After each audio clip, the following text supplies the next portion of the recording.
Hey everybody, welcome to this week's weekly roundup.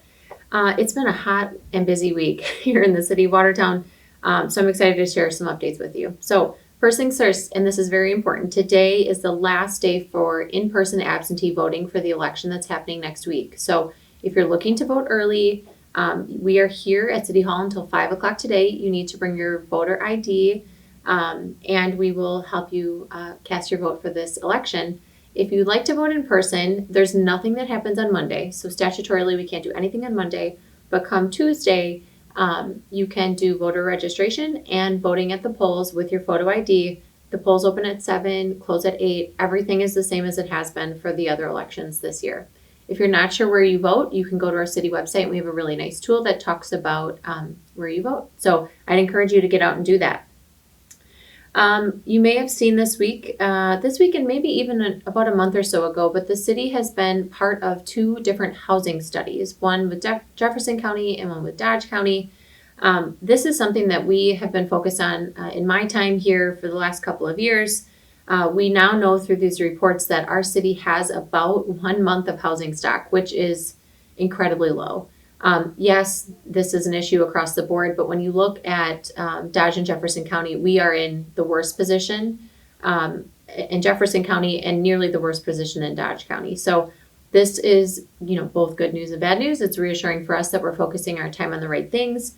We are working with community partners on a couple of different opportunities that I want to share with you. So we are working on major infill of our existing single-family home neighborhoods. That's been ongoing for probably the last year or so, but still very exciting development for us. We share that information about the new builds that we have monthly, so watch for that.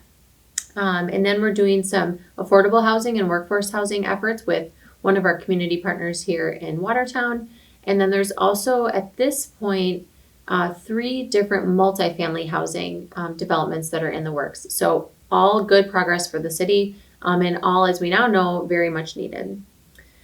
The Main Street Task Force met this week. We started to compile the list of needs and wants and dreams. I'm sharing with you today that we have a website now for this task force. If you go to the city homepage and you go to development, which is all the way on the right-hand side of the page, you can drop down and you'll see a tab for Main Street Task Force. And on that page, there are the timeline for what the task force is working on and when they expect to produce it, the members of the task force, and then we'll also be putting the meeting minutes there. So I'd encourage you, if you can, to check out that website. And if you can attend one of our meetings, either virtually or in person, we're meeting during the lunch hour and we're planning a meeting in the evening for July. Now's the fun time. Now's the time where we really are establishing what we want to see in the downtown and what we need to see in the downtown. And then we'll work through those needs and desires in the coming months. So check that out on our website. Also, just on kind of that economic development front, I've been really excited that I've been able to get back out into our business community as the CDC restrictions continue to lift. A lot of our businesses are able to welcome us back into their facilities. So this week and last week, I was able to visit 2 of our large manufacturers here in the community. And the one thing that's sticking out, and if you pay attention in the news, you're going to hear it too, is labor. And I'm not very good at hearing problems and not doing anything about them.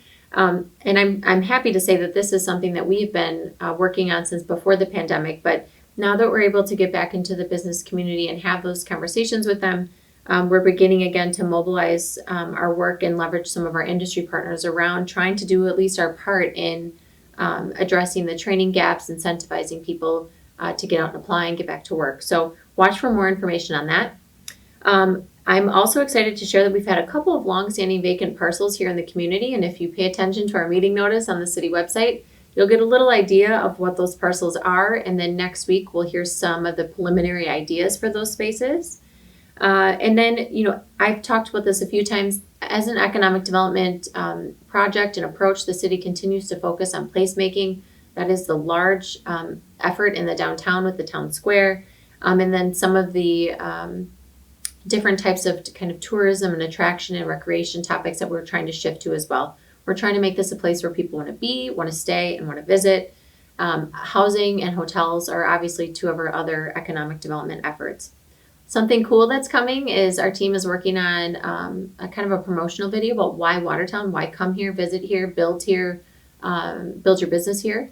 So we'll share more information on that in the coming months as well.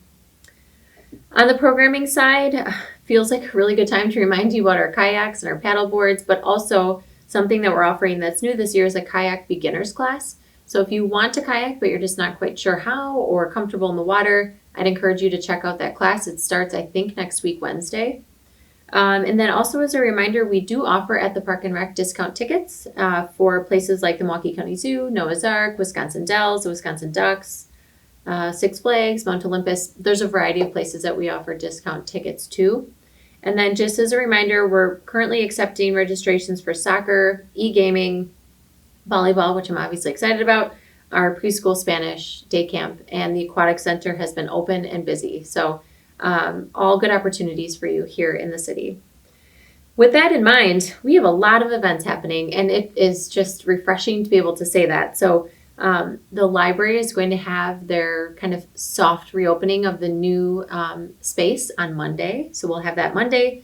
The farmers markets, as a reminder, on Tuesdays, they start at 7 a.m. and go till about noon, and that's at Riverside Park. I spoke about this last week, but I'll keep mentioning it. The Chamber of Commerce is doing their 100th anniversary community celebration. That's on June 26th, and they do still need volunteers. There's a nice new link that you can click and just register for a type of volunteer activity and a time. So go to the Chamber Facebook or website page for that.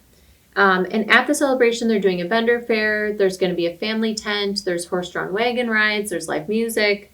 The auto club will be there. So it's just going to be a really tremendous day to celebrate the Chamber, our community, and to do it on blocks 1 through 7 in the downtown. That will be completely blocked off, and vendors will fill the streets. So it'll be a sight to see for sure. New this summer is a Music at the Museum summer concert series. So their first event, this is at the Octagon House, which I think is a great idea. The grounds there are just beautiful. And the first event is on the 21st, and they're doing an Eagles tribute band. You should bring your own seating, so lawn chairs or blankets, and you're invited to also bring your own picnic, including beverages to enjoy while you're there. Town Cinema will be on hand selling popcorn, which is obviously amazing, and candy, and they'll have some limited soda as well. This week we had a very lengthy licensing board meeting, which is awesome because that means people are coming forward and asking to have different and new events outside again.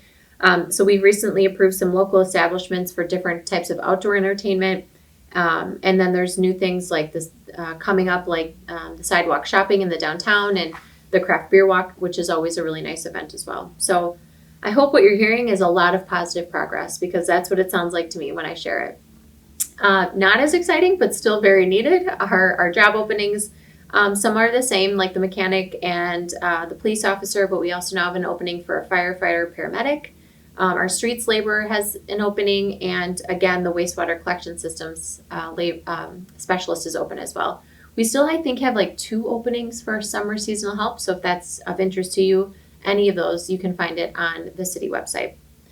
Next week, just as a reminder, our council meeting will be on Monday, not Tuesday, because the election is on Tuesday.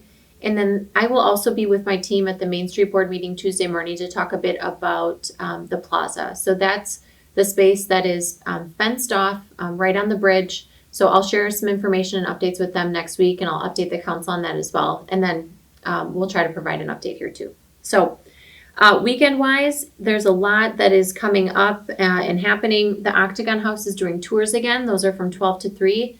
And the tickets range, I think, from free at a certain age to, I think, $5 for kids up to $9 for adults. There's guided tours of the Octagon House that take about an hour, and then you can tour the grounds on your own as well. Tomorrow is the bike rodeo at the high school. This is an event that our police department holds. It's a free event for kids 12 and under. Kids ride through 9 courses to teach them how to ride safely through their neighborhoods and on the road. And you can also have an opportunity to register for some raffle prizes and door prizes, like a free bike, I think, is one of the opportunities there.